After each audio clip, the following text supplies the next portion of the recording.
welcome to the last event of the Film Academy Day at the BFI London Film Festival 2020. My name is Alex and I'm the Film Academy Festival and Events producer. And we are so delighted to have Jennifer Sheridan with us tonight. Jen is an award-winning director and editor from London, whose debut feature, Rose, A Love Story, starring Sophie Rundle and Matt Stokoe, is premiering at this year's London Film Festival. Some of you may have already seen it. The event will be hosted by Kim Sheehan, who is our film and events programmer here at the BFI. But just before I hand over to Kim, I just wanted to give you a few very quick kind of housekeeping tips for tonight. So number one, my colleague Winnie will be managing the chat box. So if you have any questions for our team, so any questions about the BFI, about the Film Academy, our courses, the London Film Festival, or our future film festival that's coming up in February, then please ask us those questions in the chat box and Winnie will answer them for you. And then Laura is managing the Q&A box. So any questions that you have for Jen, please put them in the Q&A box and we'll devote the last 15 minutes of today's session to answering your questions. I would also like to thank our partners. All BFI education events are supported by the Reuben Foundation. We also have our funding contributors, Old Possum's Practical Trust, and our competition partner today, Lacey. We have set up a Facebook networking group for all of you to share your contacts, portfolios, and profiles with each other until we can safely host you back at the BFI South Banks for some drinks in the Blue Room. Do use this Facebook group to network with each other. That's what you told us in your feedback that you wanted to see more of. So hopefully that will be useful for you. But do network with each other in the chat tonight as well and tell us where you're joining from. That will be really nice to hear. And as the very final thing, I wanted to let you know that the session today is being recorded and the recording will be made available on the BFI YouTube channel after the festival. So you can catch it again. And now, without further ado, I'm going to hand over to Kim. Enjoy the session. Thank you so much. And hello, everyone. Thanks for tuning in. My name's Kim. I'm programmer at the BFI. And I was so thrilled when the BFI Film Academy asked me if I'd moderate this event, because not only is Jennifer an incredible filmmaker, but I think she might be one of the hardest working and most persistent filmmakers I've ever spoken to. So I really hope that she's going to be able to share with us lots of nuggets of advice on how to become just like her this evening. So Jennifer, hi, welcome. Hello everybody. First of all, I just want to say congratulations, because your first feature film is premiering in the LFF. How does that feel? Wow, I mean, it feels incredible. Just to have made a feature film, first of all, is some sort of miracle, but then to get people to actually see it at the LFF is amazing. So I hope that it's semi-well received and that I don't end up living in a cave for the rest of my career and hiding from the world. Having seen it, I find that really hard to believe that will happen, but hopefully it won't. So this hotspot session isn't going to be about Rose, A Love Story. It's going to be about you and your career and what got you to this point so far. But it would be really good to start with the film, just to give everyone watching a little bit of context of, what kind of film it is and what scale it is and what a feat it is to have made it. So for anyone who's watching who might not know anything about the film, could you describe it to them? Yeah, so Rose, A Love Story is a horror film, but it's definitely got a lot of very kind of dramatic human elements to it. So it's a very human-driven horror film in that it's kind of about this couple who live off-grid in the woods, and they have, I don't want to give too much away in case anyone hasn't seen it. So no spoilers. But they are coping with something that's quite horrendous, and it's sort of about them trying to maintain a marriage in that kind of scenario. And it doesn't go well, really. It doesn't go that well for them, hence why it's a horror film. But there's some really lovely moments in it, and I think there's stuff to be gleaned, some insights about relationships and tricky romantic dynamics and all that kind of stuff. So it kind of does a few things, but it's a low budget independent film. Yeah. And it's my understanding it was a little bit of a two-hander with your leading man, Matt, right? He contributed to the story of the script. Yeah, he wrote the script, yeah. Yeah.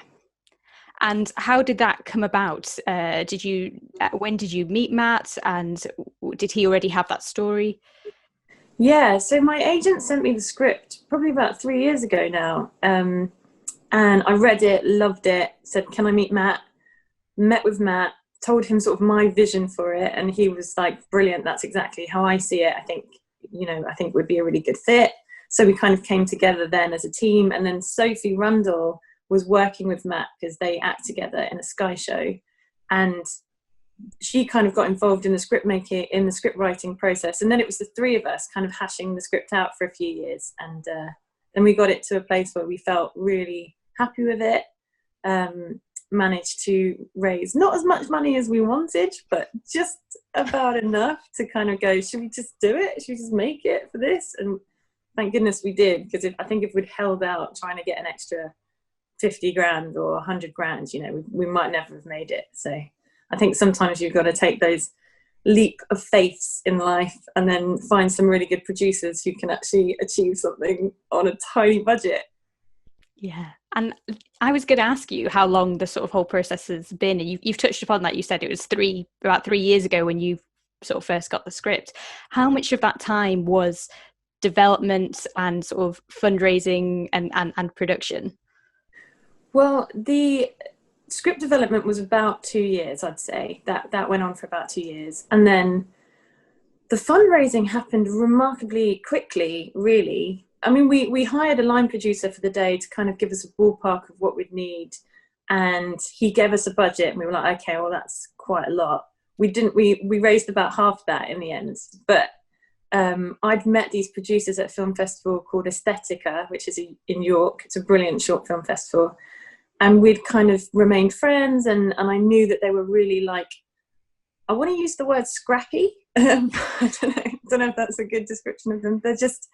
They're really like hardworking, young, enthusiastic women. And I was like, if anyone can get this film done, it's these ladies. And there are a couple of ladies called Mini Productions, April Kelly and Sarah Huxley.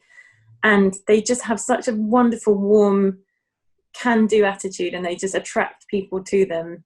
And so when they came on board, I was like, this is going to work. We're going to do this. And we did, basically. And the production itself, obviously it was low budget filmmaking. It feels a little bit, because of the nature of it, kind of almost like this claustrophobic horror. It feels a bit like it's a one location piece, although I know that there are other locations. But was it all shot on location in this sort of cabinet setting? Yeah, so we literally had 4 weeks in a woods, 3 weeks to shoot, and a week sort of prep. And we all lived in the woods. There was a series of cottage, like holiday homes, basically, in this privately owned forest. So the place where I lived was the exterior of the house in the film, and the place where the art department lived was the kitchen and the bedroom. And then I think we shot a bathroom that was in a different house because it just had a better bath in it and stuff. So we all lived there together, no phone signal, just completely eating and breathing, making this film. And it wasn't like we had the luxury of, we can just come back and do some pickups and stuff. So we had to just do it and work really hard. And I had an incredible crew who were just all in it together. There wasn't much of a hierarchy, like the sound guy would pick up the camera guy's pelly case, and everyone was kind of it was really lovely. We had really good food cooked for us on site. We barely left site, really. So it was kind of, it was sort of mirrored the film in that it was very kind of claustrophobic, but in a nice way, in that we had to just all get on with it and get on, and luckily we did. It was quite the experience. I really loved it, actually. It sounds, quite dreamy, being in a sort of filmmaking family and sort of living and working together for a few weeks. Yeah.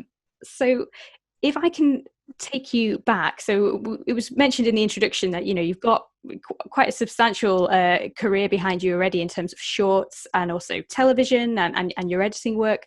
Before we sort of deep dive into some of that, can you tell me about when you first knew that you wanted to be a filmmaker? That's a good question.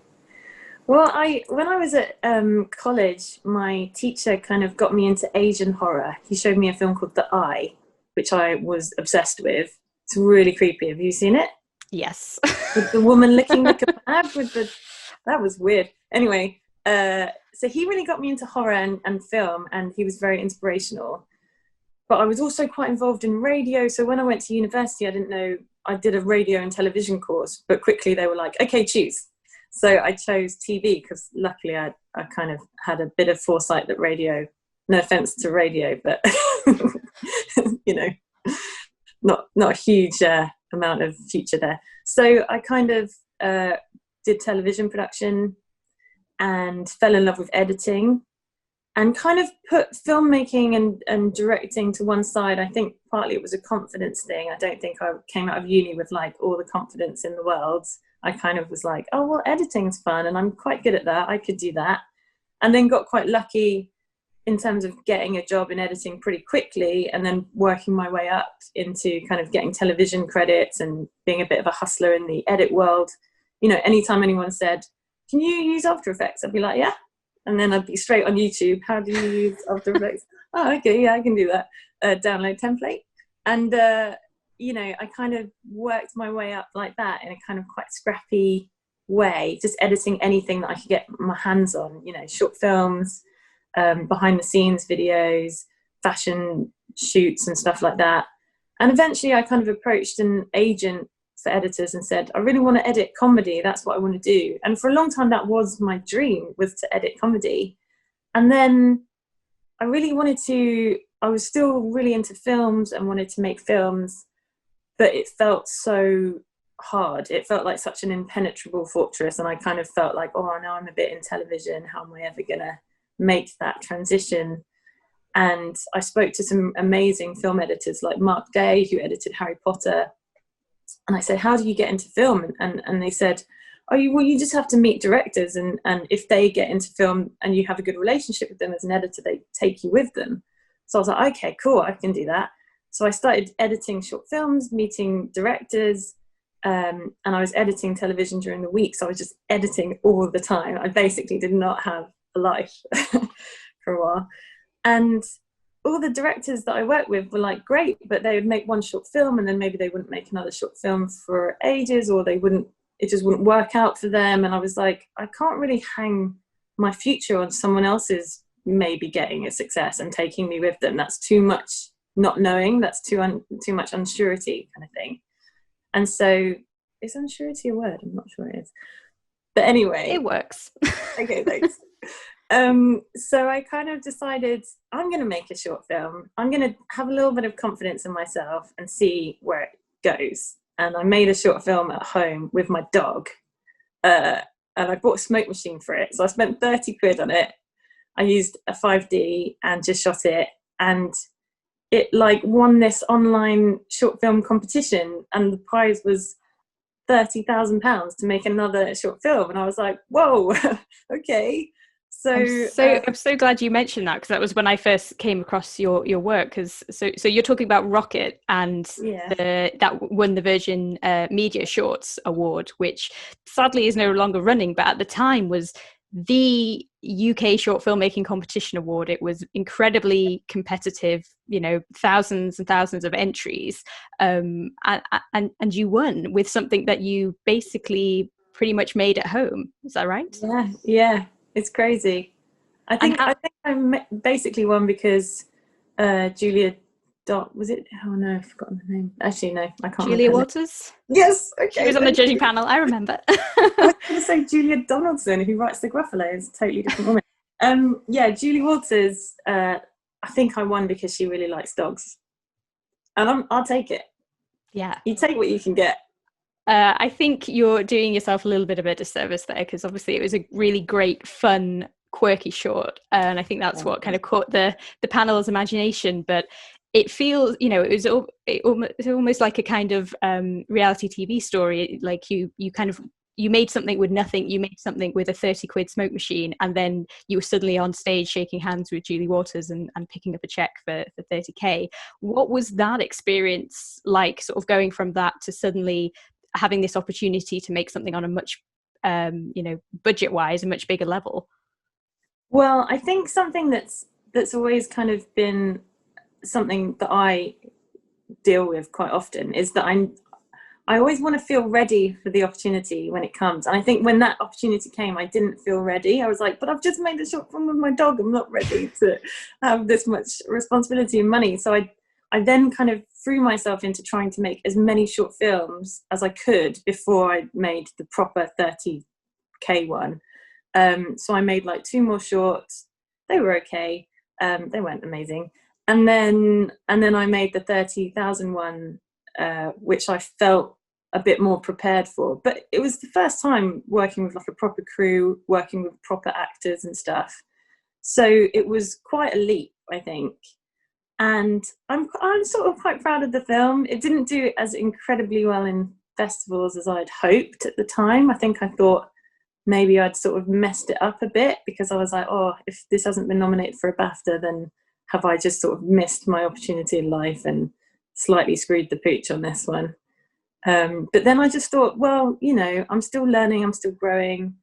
If I made the film now, after having made it, I would make it differently. So I just need to keep going on this journey and see what else I need to learn and what my voice is. And hopefully if I have enough of a kind of body of work, someone will hire me to be a director eventually. And at that point I'd fallen in love with it. So there was no turning back. I was losing my kind of passion for editing, because I was like, I want to be on set, I want to direct. This is amazing. I think it's funny how you sort of talk about the experience of Acoustic Kitty was the one that you made with 30K, and that not sort of performing to your expectations. I think there's quite a romantic idea about short filmmaking, that there's this idea that you can, study film or go to a film school, and then you make your short and it hits the festival circuit and you get your BAFTA nomination, and then you get the agent offers and the sort of funding offers. So I think it's really refreshing to hear that actually that's all it is. It's a sort of very romantic notion, and so few filmmakers follow that path. And also, if they do, are they ready for it at that stage? I think it's really interesting that you're saying that you didn't feel ready for it at that point. So I guess what I'm really asking is, if you did have the opportunity straight after Acoustic Kitty to sort of go into your first feature, do you think you would have made something like Rose, A Love Story? No, well, exactly. I wasn't ready. I didn't know what my voice was. I was like, what kind of director am I? Because I love Acoustic Kitty was based on a true story, but it was kind of a dark comedy. And obviously, as an editor, I was very much entrenched in the comedy world. So it felt like comedy was a natural fit for me as a director. But then I really love horror, and I really love dark, like very dark stuff and sci-fi. And so I was like, I need to make a sci-fi short just to see if I can, flex that muscle and see how it makes me feel. And then I wanted to make like a kind of ghost story short. And then I wanted to make like a comedy horror short. And I was like, I just need to know who I am and why I deserve to be telling stories. But you're right. It's like, when you first get rejected by film festivals and you put a film out there, it feels like such a body blow. It feels like someone's kicked you in the heart, because you've made this short film, you've put everything into it, and it's not going to be perfect. No short film is perfect. But you kind of hang all your expectations and hopes on it, and then when it doesn't do so well, you go, oh man, like it's so easy to give up at that point. And I know directors who've just gone, this is too hard. There's so much rejection. But you just need to, like, now when I get rejected by festivals, it's totally water off a duck's back. I'm like, okay, cool. Who's next? Does anyone else like it? Did you like it?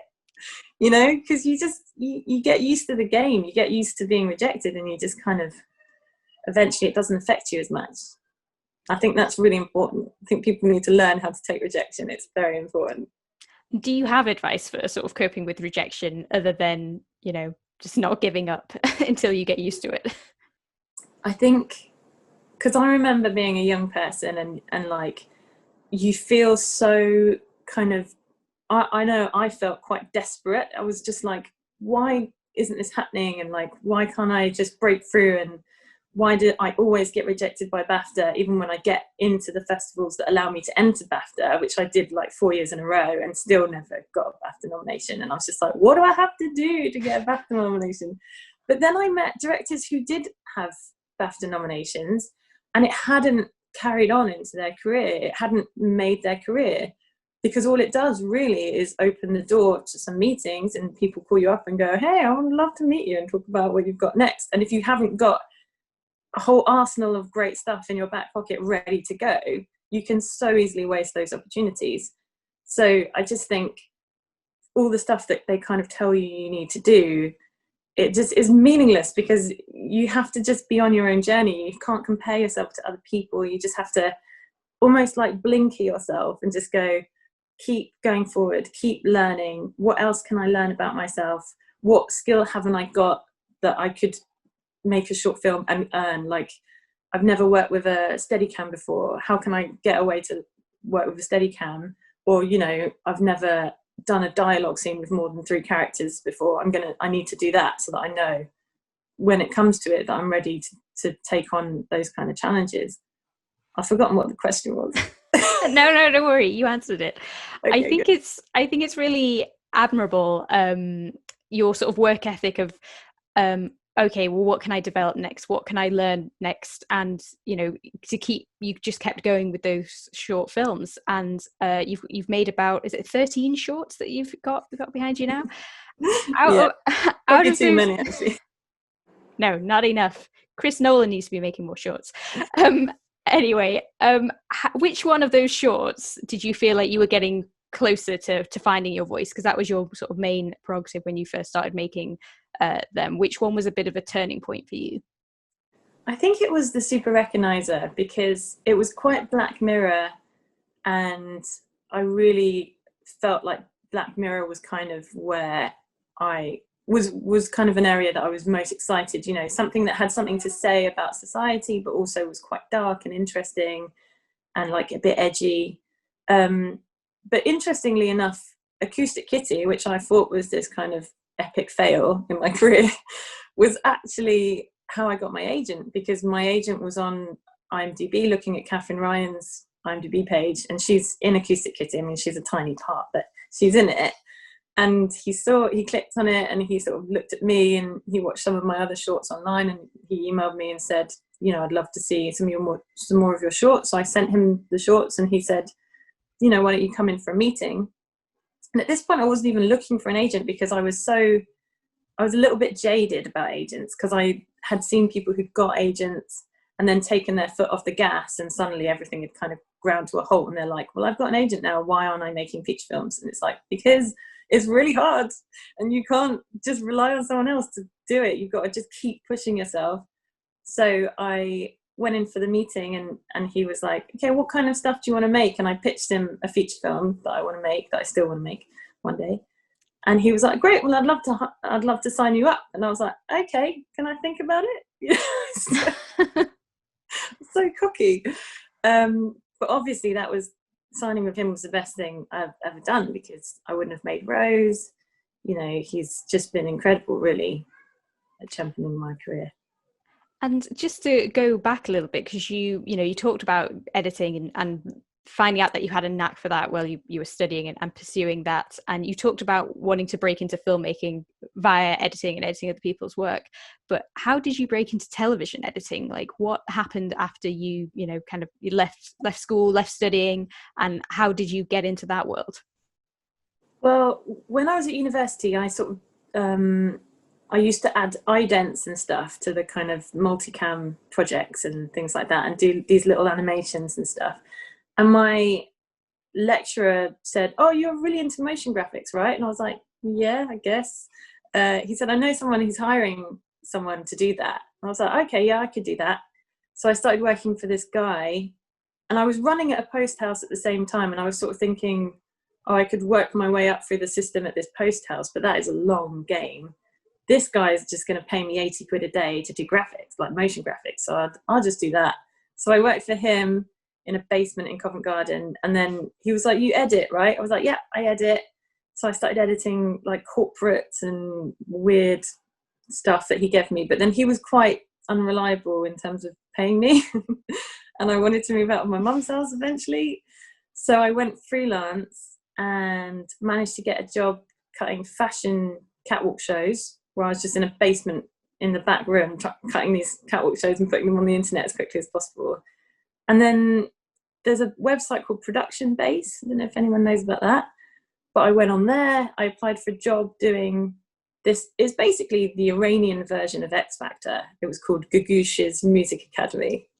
And it was completely in Farsi. I had to sit there with a translator and like cut this show in Farsi, and then the same company did the British Comedy Awards for Channel 4, and I was like, can I work on that? I could cut VTs or something. And they were like, yeah, okay, well, you're pretty good, we'll give you a chance on that. So I got my first TV credit just by being like, can I do this and can I do that? And you know, so after that I only had that credit and then a bunch of other really random credits on my CV when I approached an agent and said, I want to cut comedy. And they were like, okay, well, we'll take you on, see how you go. And then, yeah, they just got me TV work solidly from then. They were great. We're definitely going to include a link to that Farsi X Factor program in the chat, guys. I don't know where it is. So you built this career, like, you know, quite a respectable career, especially getting an agent and that opening the door to sort of, you know, editing television comedy, and then you were almost moonlighting as a filmmaker and a director and getting your shorts off the ground. How did you kind of balance the two of those things? And you mentioned earlier that you almost fell out of love with editing. How was it balancing the two? Well, I sort of set myself a target of making about a short film a year. So, because I'd get really itchy feet if I hadn't made one. Some years I made two actually, but they would usually be quite short.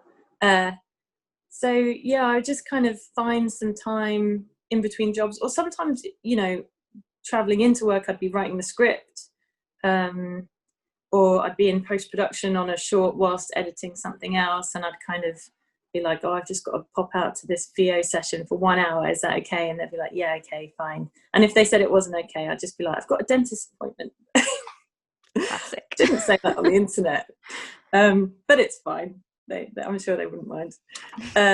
So yeah, just like basically finding any time that I could whilst earning enough of a living to kind of fit shorts in around that, really, because you can make a short in relatively short period of time. That's why they're so great. You know, it just takes a long time when you're relying on other people for favors post-production, but luckily, because I was an editor, I could just sort of cut them as well and speed that.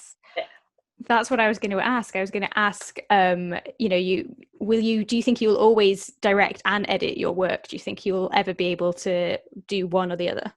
Oh, I hope so. I mean, I don't want to edit my work anymore, because I think it's really important to have someone who's objective in the edit, who wasn't there on set with you when it took 4 hours in the rain to get a shot.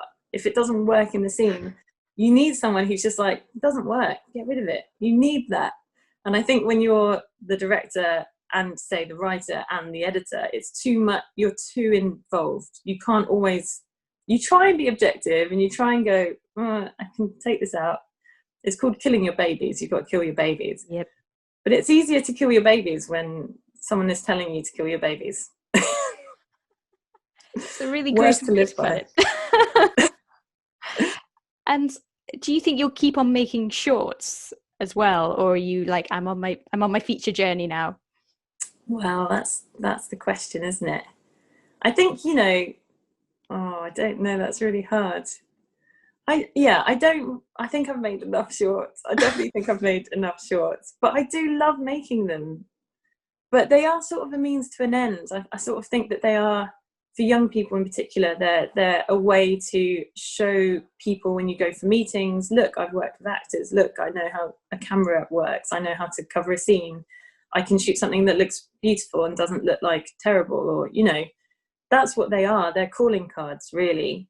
So that's why you shouldn't stress out too much if they don't do really well in the festival circuit, because, you know, it might just be that they're a little extra nugget of kind of trust that people can have in your abilities, and that's what they should be doing for you. So I think at this point, you know, I've done my first TV series, I've done my first feature as a director. I would love to just make more feature films and TV series from now on. Great. And so you mentioned your TV series. Can you tell us more about that and how that came about? Oh, yeah. Well, it's called The Snow Spider. It's basically Harry Potter, but set in Wales. Nice. And it's like based on this trilogy of books by Jenny Nimmo. They're very like magical. There's lots of CGI. There's a CGI spider. That was really fun. So yeah, we shot it last year. It went out on television this year. I don't know if it's still on iPlayer. It's for younger people, you know, it's for like sort of 11 to 15-year-olds sort of age group. But yeah, it was really fun. How did the job come about? How did you get hired to direct that series? Well, I went to, okay, so this is not a short answer, I'm afraid, but the Super Recognizer short that I made got into a festival called the Triforce Film Festival. And part of that festival, in them helping you with your career, was that some of the shorts got selected to be on an app that delegates of a Content One conference, which is like a big television conference, they can download, so they can watch shorts from a selected number of filmmakers. And I was on that app, and as part of that, I got invited to the opening party at the conference centre for television. And the first people I met was someone called Lindsay Hughes and Christian Smith, who run a company called Leopard Pictures. And they were the only people that I spoke to all evening, and they were so lovely, and we got on really well. And Lindsay is like amazing. She's produced Gavin and Stacey, The Mighty Boosh, like some of my favourite comedy shows. So we just got on really well. And then cut to about a year later, they said, "Oh, we've got a show commissioned. We want to meet you for it." And it was at a time when I was having lots of meetings, and I was at a bit of a crossroad because I'd had some meetings about a sitcom, and then this other meeting came up for The Snow Spider, and I put like a pitch doc together, the kind of visuals, this is how I do it. And when I went into the meeting, I was like, I would do it really cool, really dark, very Goonies-esque, you know, quite 80s, like cool. And they were like, yeah, that's totally how we see it. And I was like, oh, brilliant. Okay, cool. And they were like, well, we'd love you to do it. I was like, oh, really? Okay, well, I'd love to do it. And they were like, yeah, you can use whatever DOP you want. And I chose Martina, who shot Rose, because I think she's brilliant. And she'd never done television before, but they were like, yeah, cool. And yeah, it was just brilliant. I mean, they're so trusting and nurturing, and Lindsay's like a second mum to me now. I love her so much. But yeah, we got to go to Wales again and just shoot a TV series with some great kids. The kids were amazing, and we had like a big blue screen studio, and it was so cool. I loved it. It was really good. Fantastic. What I love sort of hearing about your story and your career is that it seems that everything you do, and this is what I mean about you sort of being hardworking and persistent, like almost every short unlocked another door for you, whether it felt like it did immediately at the time or sort of later down the line. But I just wanted to go back on what you were just talking about Martina there.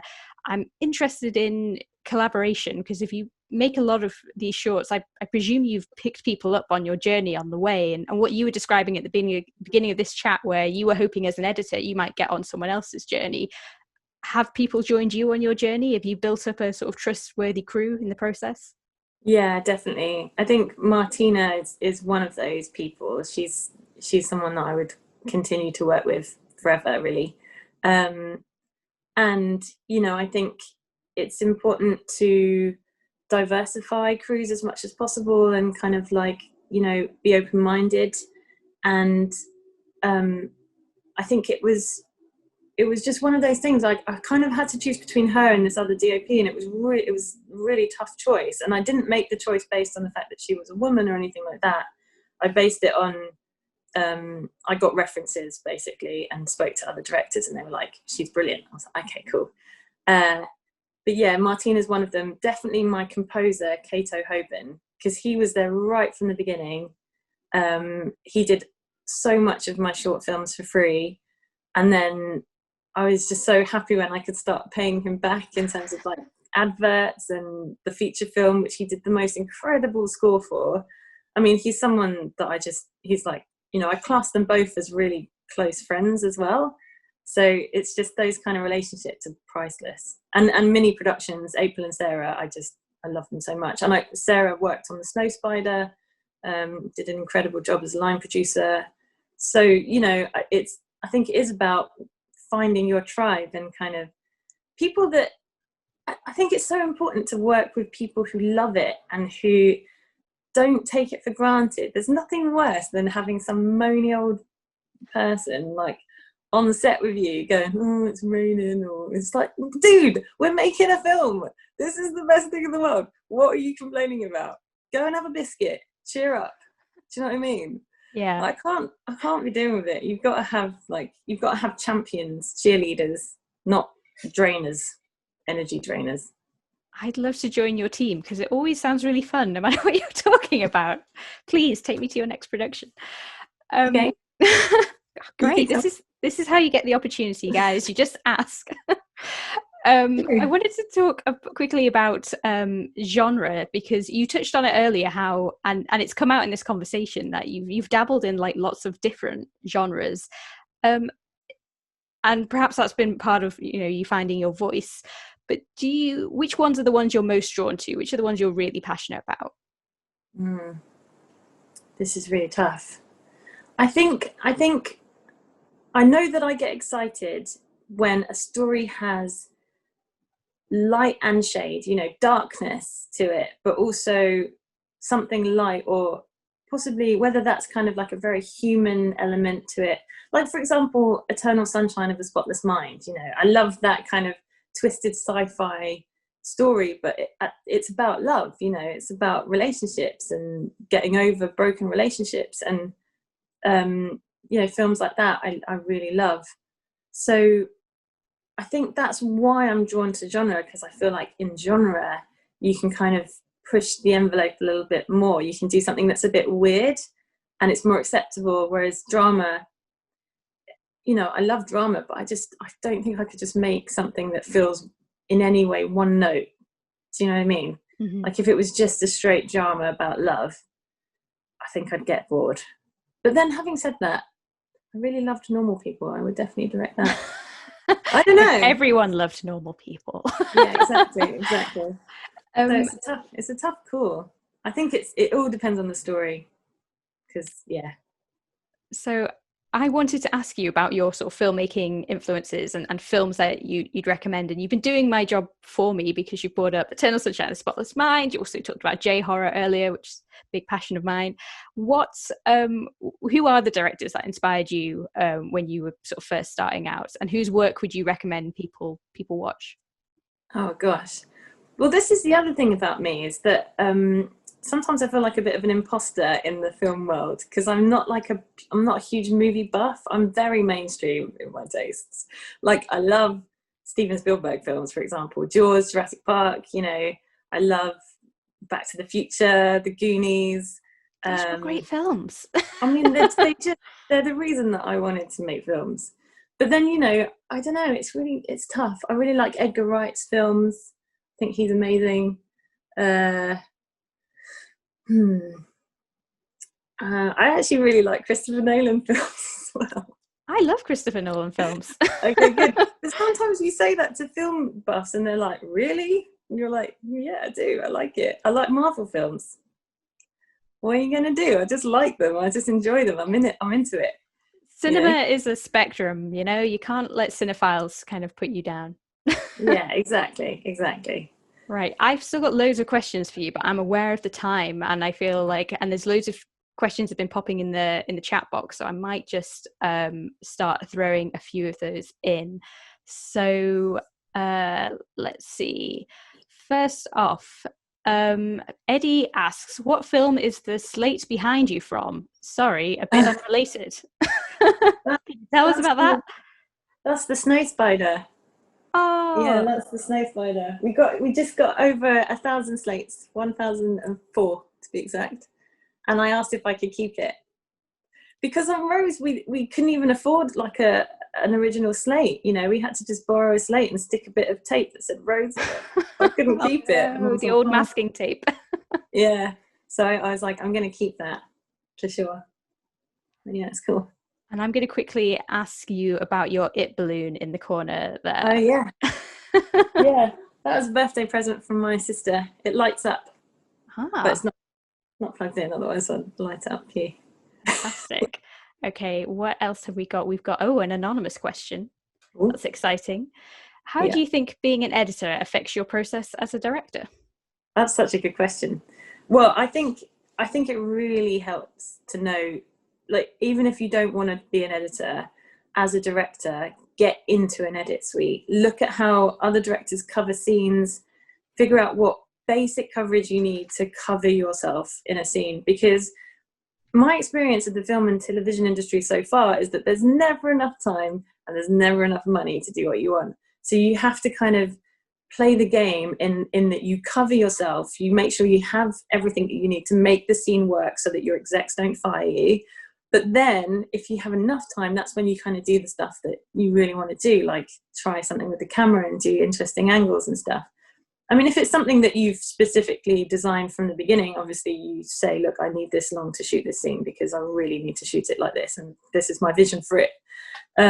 But so often you don't have the luxury of time. So it's good to get into an edit and see exactly what you need, how eye lines work, how crossing the line works. That doesn't mean that you can't ever cross the line. Some directors do it quite effectively. I did it in Rose because I wanted to use it in a dramatic way.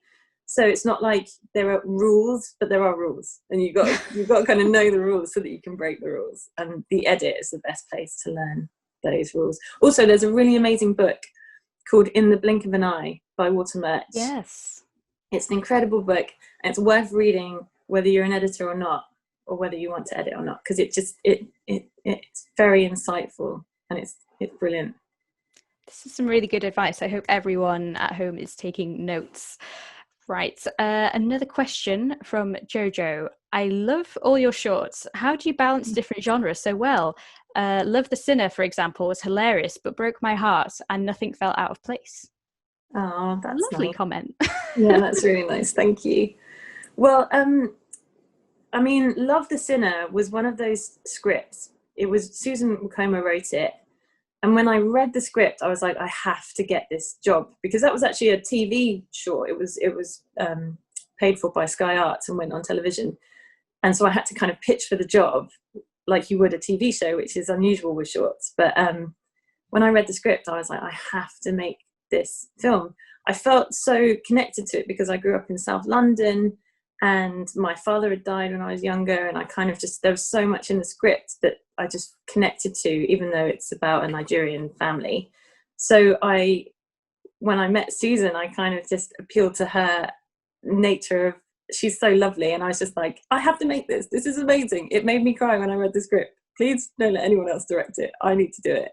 And I went into the pitch meeting with like visual references. I wanted to do something colourful and exciting. I wanted to use the camera in a certain way, and she was really excited by that and open to it. So that was just that was such a joy, that film, to make, and I'm really proud of it. But I felt like I had a duty with that film to kind of make sure that Susan was happy with it, because it was her story. It didn't feel like it was mine. It felt like it was hers. I just wanted to do justice to it. Oh, you really did. It is such a wonderful short. Okay, next, there's quite a few anonymous questions. I like it. These mysterious watchers. So Anonymous asks, how did you rehearse with Sophie and Matt in Rose A Love Story to achieve such an intense and authentic bond between them on screen? Ooh. Oh wow, that's a good question.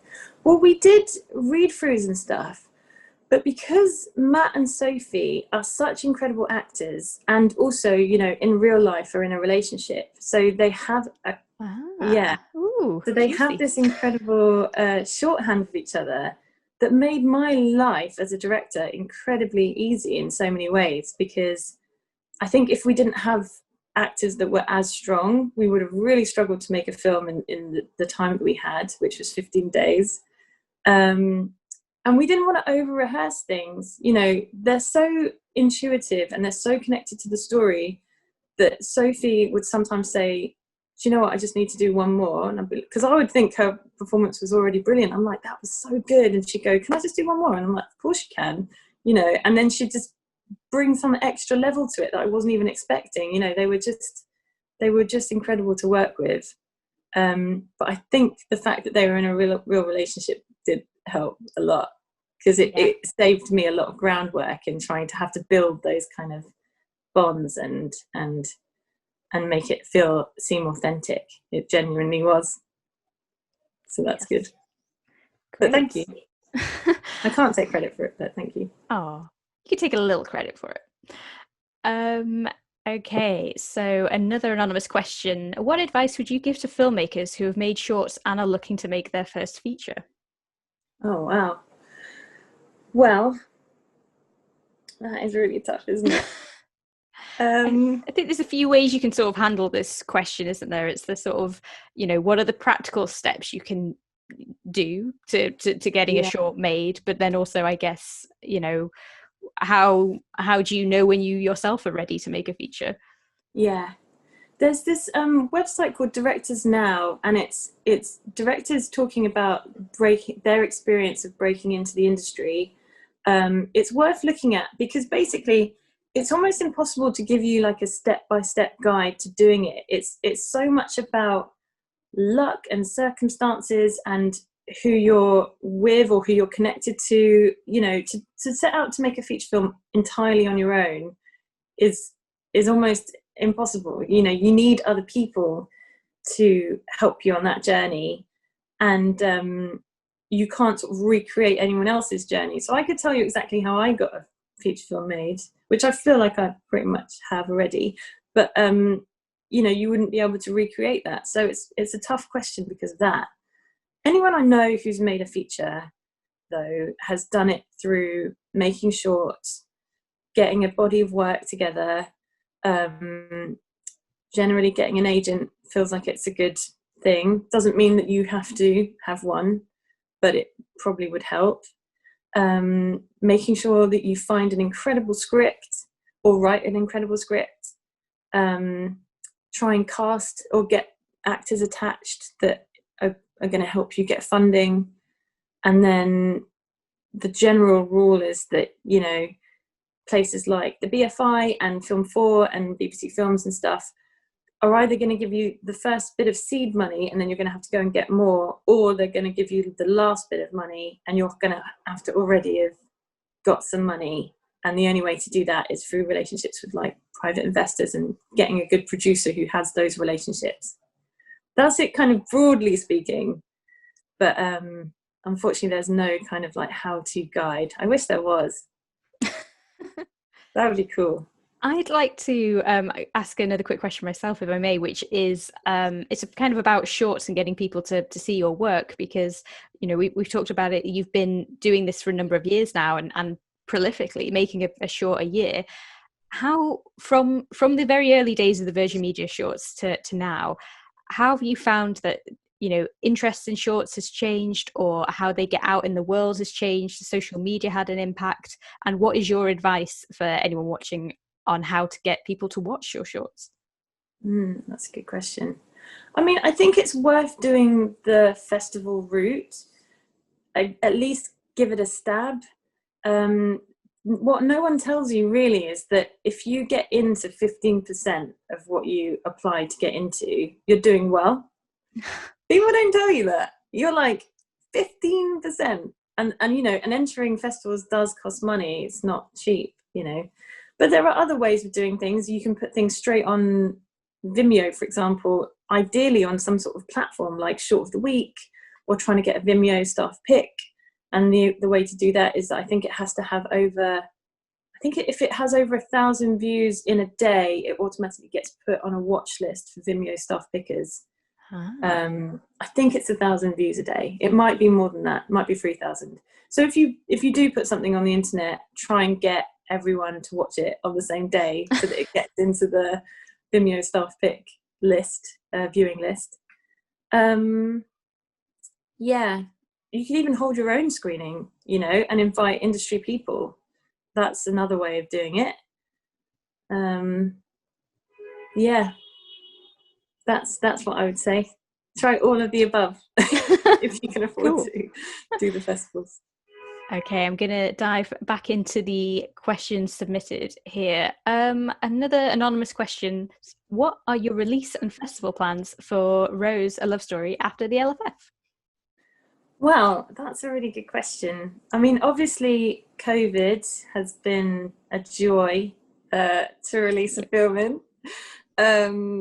We want to hold some industry screenings, and apart from that, we haven't really entered any more festivals with it at the moment because we're already talking to distributors and sales agents and stuff. So it might be that it just goes on some sort of platform that's yet to be decided, and we'll see what the reviews are like.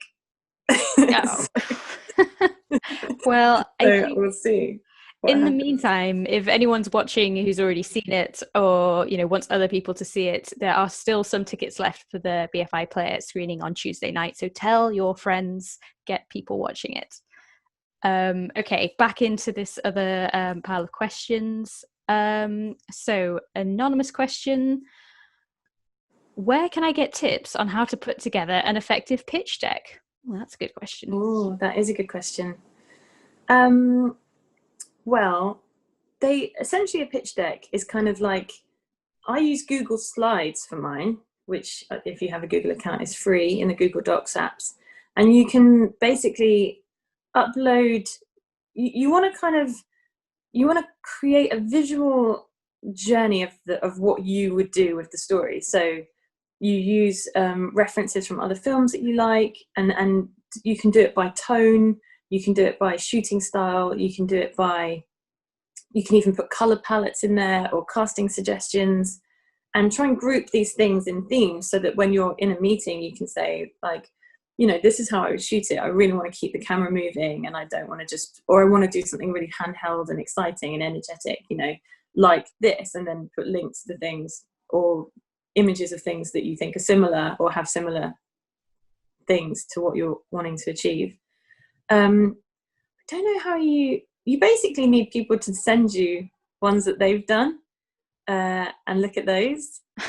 I think that's what I did. I asked people to send me stuff.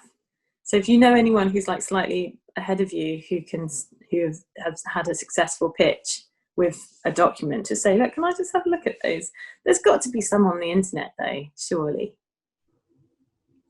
Well, I'm sure everyone will internet. Have a look. You could put yours on the internet. I could put my nose spider one on the internet. Yeah, I could do. Not to put you on the spot. Okay, more questions. I've got a question from Winnie. Do you feel the renaissance of the 80s, 90s horror returning now, especially with the remake of It? Well, interesting. Thoughts on horror? Yeah, I think the problem with the renaissance is that CGI has got so good now that, I think I'm just nostalgic for all the kind of in-camera effects and like gruesomeness that we used to experience. And now, like when I saw the new It film, I loved it, but it didn't scare me as much as the original one, maybe because I was a child when I watched it and I really shouldn't have watched it. But it's partly dark. because the CGI is just like, I just notice it. I'm just like, oh, those teeth look really fake, in that clown's face. So I think it would be nice if the Renaissance kind of had a bit more, I don't know, a bit more kind of in-camera stuff. That would be cool. I'd like that. We did a lot of in-camera stuff in Rose, which was quite...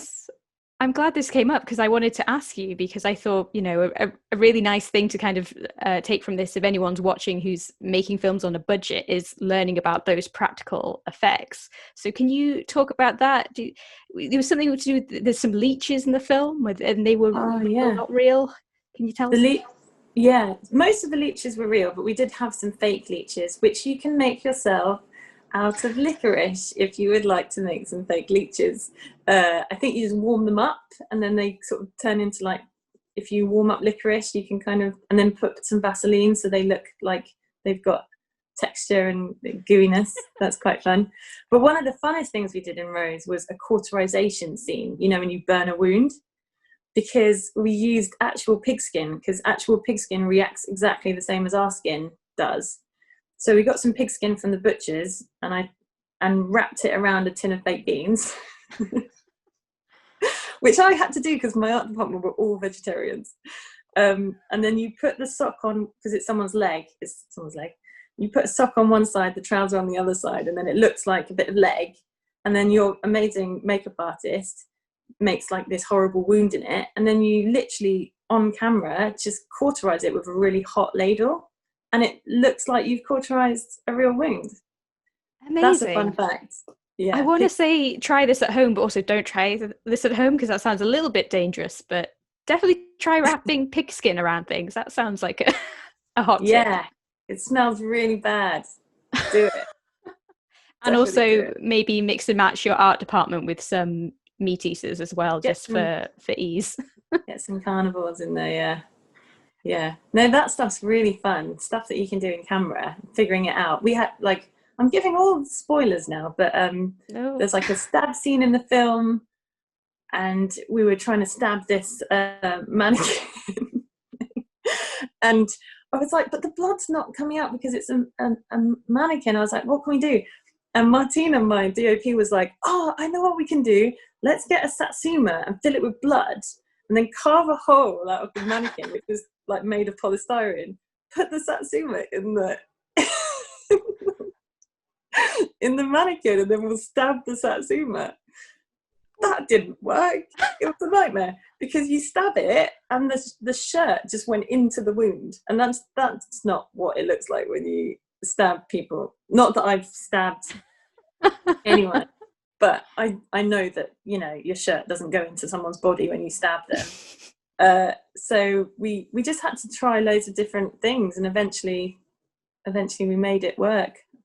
I think we just stabbed the mannequin and You just stabbed. Best you could do. We stabbed a lot. There was a lot of stabs. So Satsuma tip, not a hot one. That one's a bit of a weak one. It was a good idea. I really admired the inventiveness of it, but practically Satsumas are not your friends. Not good in practice. Okay, No. I think we've probably got time for one, maybe two more questions, depending on how quick we are. Let's see what we have got here. We've got a question from someone called Maddie. Any advice on networking? It always seems so uncomfortable to me. So I was wondering if you had any tips. Yeah, networking is tough. And people always say to me, you're so good at networking, Jen. And I'm like, I don't think I am, because as soon as I walk into a room full of filmmakers, I will find the one person's cousin who is a plumber and somehow befriend them and talk to them about plumbing all night, and then go, damn it, I was supposed to meet filmmakers. So how can I give you advice based on my terrible... Well, actually, having said that, at the Stokoe Film Festival in 2014, I met these two producers. It was just this opening party. And I also made quite a few friends in that festival that I still am friends with. I don't know how I did it. Maybe alcohol. But it was... I think it's just... Oh, it's hard. It is hard, isn't it? It's hard. It is. I hate networking. And my tip, which is a lot less cool than alcohol, is I say try and take a friend with you. Even if they're a friend who doesn't work in film, you've got someone to be a little bit of a lifeboat, not too much of a lifeboat to stop you talking to people, but it helps avoid that awkward moment of you being stood next to a bar table, just desperately trying to make eye contact, but not make eye contact with someone. Yeah. So team up is my advice. Yeah, that's not a bad idea. Okay, I think we're going to have one more question. Let me see. Let's make this a good one. Anonymous says, how do you approach directing someone else's work? How hard was it to understand/realize Matt's vision in Rosa Love Story? Well, it's one of those things because it's a toss-up. You have to have a vision yourself, because otherwise you're not bringing anything to the project. So you have to have a clear vision, but you also have to be respectful that when something's not your story or you haven't originated it. So it's a really fine line. between going, this is how I would do it, but also trying to interpret what someone else would want you to do with it, if that's the right way of saying it. Essentially, I think it's important to be true to yourself, though, because directing anything is really, really tough, especially if it's low budget. It's going to take a lot of your life, more so than the writer's life, because they've done their job. This is going to be your life now for like the next couple of years. So I would never kind of go into something too pandery to what you hope they want to hear. You have to be honest and say, look, I read the script, I really loved it, this is what I loved about it, this is how I would do it.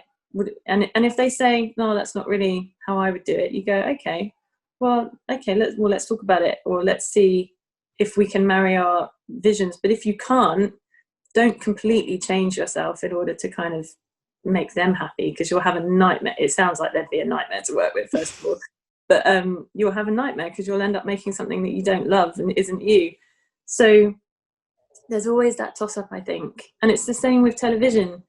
You know, they're hiring you because they obviously think that you have a vision that they like, otherwise they wouldn't have hired you. But then you have people like execs who also want to have a say and want to feel heard. So you can't be too stubborn about anything. You have to be collaborative. I think that's another reason why editing is such a good way of learning, like, humility, because in the edit, it's not like you can say, well, I don't care what you thought, director, I'm going to edit it like this. You have to go, oh, okay, well, I tried this, what do you think? And if they go, no, I don't like it, you have to go, okay, fine, let's try something else. And that kind of attitude is going to serve you well in directing, because I know a lot of people who have worked with directors who are so stubborn and unyielding. And if you're a big name director, maybe you can get away with it. But if you're coming up in your career, you're just going to get a bad reputation and people are going to stop working with you. And I've seen it happen a lot. From an editor's point of view, I've seen it happen to directors. If you're too difficult, people are like, no. But then you also, this is why I keep going back and forth, you also have to have a voice and a point of view. So I think it's just about finding that balance, being able to put your point across and your vision for something clearly, but leaving the door open to collaboration and leaving ideas subject to change. Because sometimes when you step on set, all of your hopes and dreams are suddenly not possible because, like, for example, with Rose, we didn't know it was going to snow for 2 weeks. You know? Oh, you didn't? No, we didn't. That's such a big part of the film. I know, right? And you just have to embrace it. You just have to roll with it. You have to have such a kind of, you can't be too rigid with anything when you step into a set, because it could change at any moment, you know, and you have to be able to sort of mold to it, the situation, and adapt to it. And hopefully it does something brilliant to the project, like with Rose, where I think the snow makes it really cool and like atmospheric and like scary and cold. And we just that wasn't in, there's no images of snow in my pitch doc, put it that way. Wow. Well done for adapting. It's such a beautiful film. I love it so much. So if anyone's watching, hasn't seen it, definitely make the effort to see it and tell your friends. And thank you so much, Jennifer, because I found this to be really interesting and inspiring, and I hope everyone else did too. Thank you. Thank you so much, Kim. Thank you so much, Jen. Some great practical effects tips there. Really enjoyed that. Thank you everyone for tuning in. This is our last event of the Film Academy Day. However, we have more events coming up on Thursday, the 15th of October, as part of LFF. We'll be interviewing some of the filmmakers in the Generation Now program. Generation Now program is a program of short films that's available to see for free now during the festival on our BFI player or on the Film Academy's Facebook page. So do check out the shorts and join us over on our Instagram channel on Thursday at 4 p.m. where we'll be interviewing some of these filmmakers. And if you've missed any of our events today, then they will all be on the BFI YouTube channel after the festival. So keep an eye out on our social channels and we'll let you know once they're all there, ready for you to watch. Thank you again, Jen and Kim. Have a lovely evening, everyone. Bye. Good night.